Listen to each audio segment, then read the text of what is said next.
جب فرعون کا ظلم حد سے بڑھ گیا تو اللہ نے اپنے نبی موسیٰ کلیم اللہ کو حکم دیا، اے موسیٰ اپنے بھائی ہارون کو لے کے فرعون کے پاس جا اور اسے کہہ دے کہ بنی اسرائیل کو آزاد کرے اور مساکین پر ظلم نہ کرے ورنہ اس پر عذاب آئے گا۔ اللہ کے نبی موسیٰ علیہ السلام اپنے بھائی ہارون کو لے کے فرعون کے دربار میں پہنچتے ہیں اور کہتے ہیں، اے فرعون میں اللہ کی طرف سے آیا ہوں۔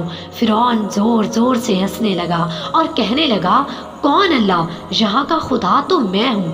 موسیٰ فرمانے لگے، اے اپنے آپ کو خدا کہلانے والے، تیری حکومت تو چند لوگوں پر ہے، لیکن حقیقی خالق تو وہ ہے جو مشرق و مغرب پر حکومت کرتا ہے، جس نے زمین و آسمان کو پیدا کیا ہے، جس کی سلطنت تلے چرند پرند زندگی بسر کرتے ہیں۔ فرعون زور زور سے ہنسنے لگا اور کہنے لگا، اے موسیٰ تو دیوانہ تو نہیں ہو گیا؟ جا یہاں سے نکل جا ورنہ میں تمہیں قید کروا دوں گا۔ اللہ کے نبی موسیٰ علیہ السلام نے فرمایا، اے فرعون اگر میں ابھی اللہ کی کوئی نشانی لے آؤں تو کیا تم بنی اسرائیل کو آزاد کرو گے؟ فرعون کہنے لگا، کون سی چیز ظاہر کرنا چاہتے ہو؟ ظاہر کرو۔ موسیٰ علیہ السلام نے اپنے عصا کو زمین پہ رکھا۔ جیسے ہی اس عصا کو زمین پہ رکھنا تھا تو وہ اژدہا بن کے پورے محل میں گھومنے لگا۔ پھر اللہ کے نبی موسیٰ علیہ السلام نے اپنی بغل میں ہاتھ ڈال کر جیسے ہی باہر نکالا تو وہ چاند کی طرح روشن نظر آنے لگا۔ فرعون کے محل والے سب حیران ہو گئے۔ فرعون نے سوچا کہیں بغاوت نہ ہو جائے تو وہ کہنے لگا، اے موسیٰ کیا تو اس جادو کے زور سے میری سلطنت ختم کرنا چاہتا ہے؟ اے موسیٰ یاد رکھ، یہ زمین جادوگروں کی زمین ہے، میرے پاس اس سے بھی بڑے جادوگر ہیں، تو کیوں نہ ایک مقابلہ کرتے ہیں؟ تو اپنا جادو دکھا، ہم اپنا جادو دکھاتے ہیں۔ اللہ کے نبی موسیٰ علیہ السلام نے فرمایا، اے فرعون یہ جادو نہیں ہے بلکہ اللہ کی نشانی ہے۔ تو بس فرعون نے اپنی قوم کے 40 بہترین جادوگروں کو بلایا جو بچپن سے ہی جادو سیکھ رہے تھے۔ اب ایک طرف اللہ کا نبی موسیٰ کلیم اللہ اور ان کا بھائی ہارون تھا، جبکہ دوسری طرف 40 جادوگر تھے۔ اللہ کے نبی موسیٰ علیہ السلام فرمانے لگے، اے جادو کرنے والو جھوٹ مت بولو، اللہ کی مخلوق کو گمراہ نہ کرو، میں تو اللہ کا نبی ہوں، کوئی جادوگر نہیں، میں تمہارے رب کی طرف سے تمہاری اصلاح کرنے آیا ہوں۔ وہ جادوگر آپس میں بات کرنے لگے، کچھ نے کہا شاید یہ نبی ہو، کچھ نے کہا نہیں۔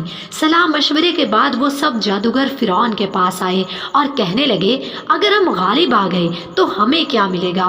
فرعون کہنے لگا، اے جادوگرو جو جو تم چاہو گے وہ سب تمہیں عطا کیا جائے گا اور تم ہمارے خاص لوگوں میں شامل کیے جاؤ گے۔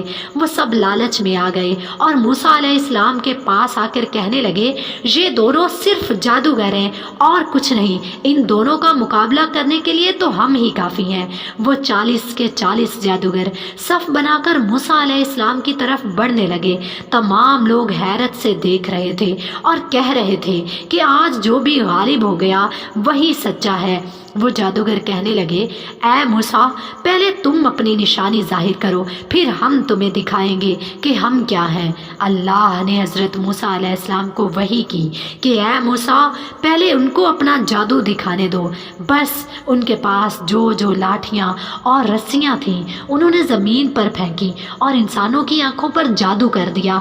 دیکھتے ہی دیکھتے وہ سب رسیاں انسانوں کو سانپ نظر آنے لگی۔ تمام لوگ ڈر رہے تھے کہ اتنے میں آوازیں غیب آئی، اے موسیٰ اپنی لاٹھی پھینک۔ تو جیسے ہی موسیٰ علیہ السلام نے اپنا عصا زمین پر پھینکا وہ اژدہا بن کر ان جادوگروں کے سانپوں کو کھا گیا۔